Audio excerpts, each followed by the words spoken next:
We're doing a quick and dirty on behavior because everybody thinks that they are a behavioral expert because everybody behaves.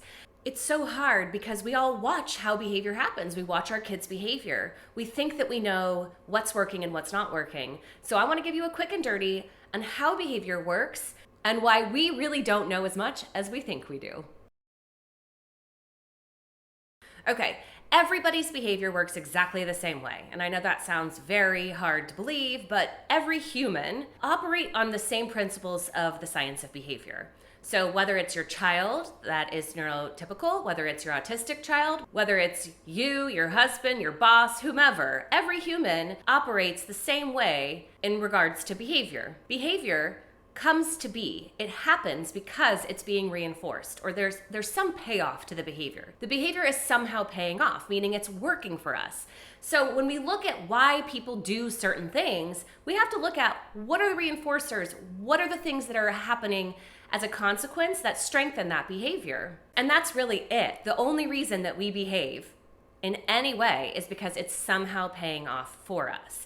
And the reason I say it's that simple is because once reinforcement stops, or once behavior stops paying off for us, we stop engaging in that behavior. So I'm going to use real life examples that would make sense to you just in everyday life, because I want to really drive home the point that the understanding of the science of behavior is not just on how it pertains to your autistic children, but it is how all of us come to behave the way that we behave. So let's take drinking from a water bottle, for example.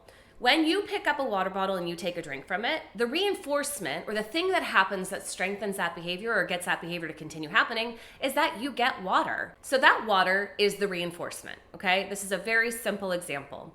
But at some point, you pick up your water bottle and you take a drink and nothing happens. This is when behavior stops paying off for us. This is called extinction, or just that the reinforcement that used to happen is no longer happening for whatever reason. When behavior stops paying off for us, or when extinction happens, that behavior stops happening, or we try to engage in different types of behavior to continue accessing that reinforcer. So when I pick up my water bottle and the water is not there, I'm not going to continue to pick up my water bottle and take drinks from it. That behavior essentially is terminated for that moment. Now, that extinction may cause me to engage in other behavior to try to seek out water. So I might take that water bottle to my refrigerator and fill it up. I might throw it in the trash can and get a new water bottle out of the refrigerator. There are a lot of different things. This is called extinction-induced variability. It just means that when our behavior stops paying off for us, there is a period of time where we are going to seek out other ways to get access to that same reinforcer. In my water bottle example, it's a bit hard because at some point we would die if we didn't drink water. So we would go to great lengths to seek out water in other ways. If the reinforcement is so important to you, you are going to find another way to get access to it, okay?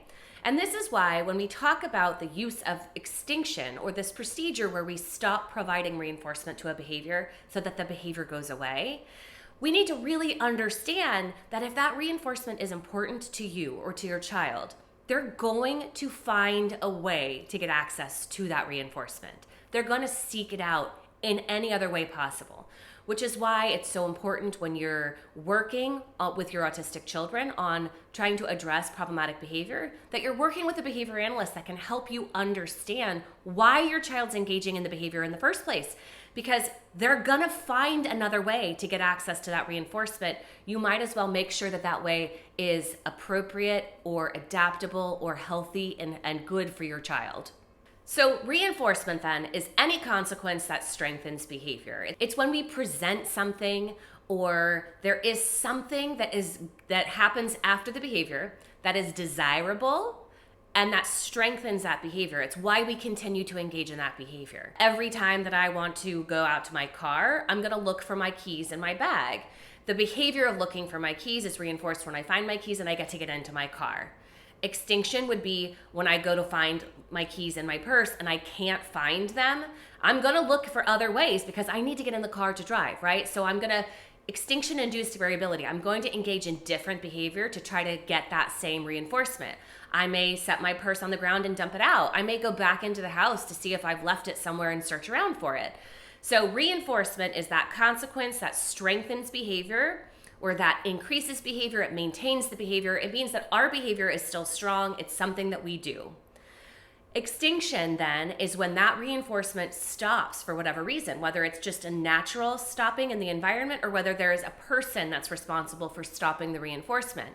And then when extinction happens, our behavior will eventually go away, but not until we have attempted a bunch of other ways to try to get access to that same reinforcement if the reinforcement is super important to us. There's one other way that we get behavior to go away, and this is through punishment. The reason that punishment is such a difficult topic to discuss is because the word itself is so well known to everybody. We all talk about punishment. We may have gotten punished in school when we did something wrong, but the actual understanding of what punishment is from a scientific perspective is often not the same thing that we all think of when we think of punishment. So punishment, by definition, is a consequence that decreases behavior. It weakens behavior. It makes behavior less strong. When we talk about punishment just generally, most people think punishment is some bad consequence.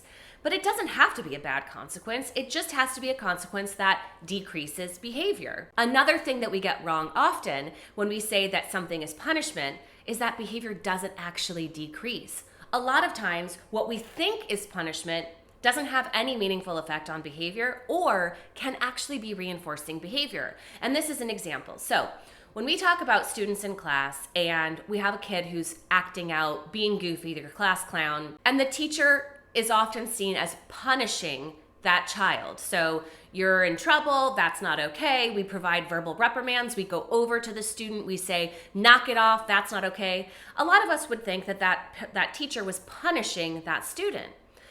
But that teacher's attention, even if it's negative attention in the form of a reprimand, might actually be strengthening the behavior. And how do we know?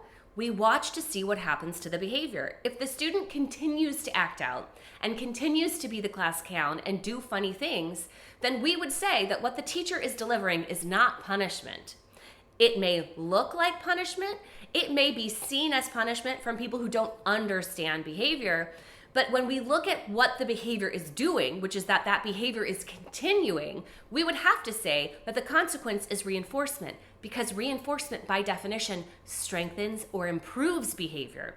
Not just improve like gets better, but that it increases the behavior. It makes the behavior stronger. It makes the behavior continue happening. So when we talk about punishment, punishment truly means a consequence that has a negative effect on behavior, meaning the behavior decreases, it is weakened, or it goes away altogether. There's a lot about punishment, and I will do a video in the future about it, because we can't just go around punishing behavior. There are side effects of using punishment in the way that it's meant to be used, meaning that it decreases behavior. So we need to use punishment very sparingly, and there's a lot that we can do to try to get yuck behavior to go away without punishing the behavior. It has a better effect on our children. It has a better effect on our relationship with our kids. So there's a lot that we can do to address yuck behavior without needing to punish it at all. But just so we all understand, there's only two ways that we can really get behavior to go away. And one is we identify what the reinforcement is for that behavior or why that behavior is happening, and we try to stop the reinforcement from occurring, and that's extinction. Or we somehow punish that behavior, and that behavior decreases in the future. Okay, the third thing that I think is really important to understand about behavior is that behavior change can happen very gradually. That means that there is small incremental change over time, which could be very difficult to even see if we're watching or interacting with a person on a daily basis. I hear a lot from parents that a certain strategy is not working. Reinforcement doesn't work for my child. I already tried that and it didn't work. And I think that the hard thing to understand as a parent is that sometimes something is working, it's just not happening as fast as we would like it to happen. And so we assume that it's not working at all. Or that we as the parent are sort of messing up on how we're doing the procedure or how we're responding to our child. And so obviously if we're messing it up and our child's behavior is not changing as quickly as we would like, we may say this procedure doesn't work, as opposed to really taking a step back, looking at how we're using it and understanding that maybe there's a bit of user error on our part in how we are responding to our child's behavior. So behavior change can happen very gradually. It doesn't mean that what we're doing isn't working. It just means that it happens very gradually. The other thing, which is complete opposite, and I know contradicts the point that I just made, is that sometimes behavior change can happen very rapidly. What this does is it convinces us that it's time to abandon the procedure that we're doing because we've fixed the problem.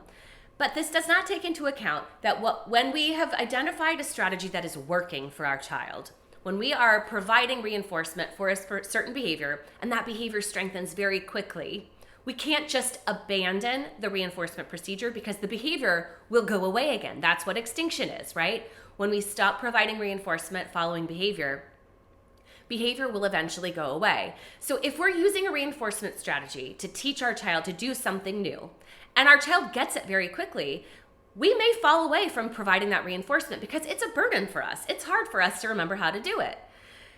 So when we stop providing reinforcement, that behavior may revert very quickly. So there is a gradual process that we need to use in order to what we call thin the reinforcement, or make the reinforcement happen not as frequently or not as much reinforcement every time that the behavior that we want to see happen happens. This gradual thinning of reinforcement is going to be what helps to maintain that behavior or strengthen it over time. I have this example that I use often with my own children. We have this puffball jars that each kid has their own jar, and they get to put puffballs in when they're caught doing the things that we want to see them do often. When they're sharing with each other, when we see them being kind, when they are collaborating together, when they follow our instruction the first time we ask them to do it. And most recently, we've started using the puffballs to help address some of the bad words that my son has picked up. He randomly started saying idiot, hate, and stupid very frequently, and it was driving me crazy. And for a long time, I fell back to old parenting patterns where you're just like, I'm going to take this away from you, forgetting that is not the way to do it. That is punishment. Trying to just have an immediate consequence that's going to get rid of the behavior does not address that behaviors are going to pop up elsewhere to try to access whatever the reinforcement is that my son was getting from saying the bad words. So instead, we decided to start providing the puffballs on a time-based schedule, a bit shorter of a duration than he was saying the bad words. So I took data on how often he was saying the bad words, and it was happening about 8 times an hour. And so in order to be successful and to set him up for success, I had to set a time-based schedule so that he would earn a ball just before he was likely going to engage in that bad word behavior. So every 7 minutes, I gave my son a ball, and I just praised him for keeping the bad words out of his mouth. We want to always try to reinforce some behavior as opposed to the absence of behavior. Even though I knew I was giving him the puffball for not saying a bad word, I wanted to help him understand what the appropriate alternative was that I was looking for. So keeping the bad words out of his mouth or keeping the good words in his mouth. So every time I'd give him a ball, every 7 minutes, I'd say, hey, I like the way that you're keeping the bad words out of your mouth. And then gradually we were able to start increasing the time so that we went from 7 minutes to 10 minutes to 15 minutes to 20 minutes. And then we had a busy weekend. And the behavior had gone significantly down. But I was doing what I knew I should be doing, that gradually making changes, not immediately making a change just because I saw rapid behavior change. But we had a busy weekend. And I forgot to give puffballs. I forgot to set the timer. And the weekend just sort of got away from us. And my goodness, by Saturday night, he was throwing hate and stupid and idiot out of his mouth so frequently. And I was like, ugh.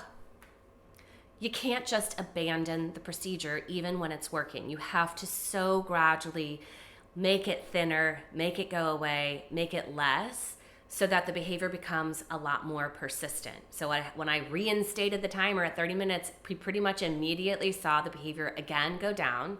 And next we're at 45 minutes, then it will be an hour, then it will be half the day, then it will be by the end of the day. So we have to very gradually thin the schedule of reinforcement so that the behavior continues to maintain the way that we hope that it does. So the two conflicting pieces about behavior. One, sometimes behavior change can happen very gradually. It does not mean that something is not working. It just means that it may be hard to see the change on a day-to-day basis. The opposite end of that is that sometimes behavior change can happen very rapidly, but we need to stick with what our strategy has been and gradually make changes so that we don't lose all of the progress when we stop the procedure. And this is why working with the behavior analyst, if you can, is so important, because we graph everything. We take data on everything. We're graphing behavior change. When we are with children every day, it can sometimes be impossible to see the tiny change that is happening in our child's behavior.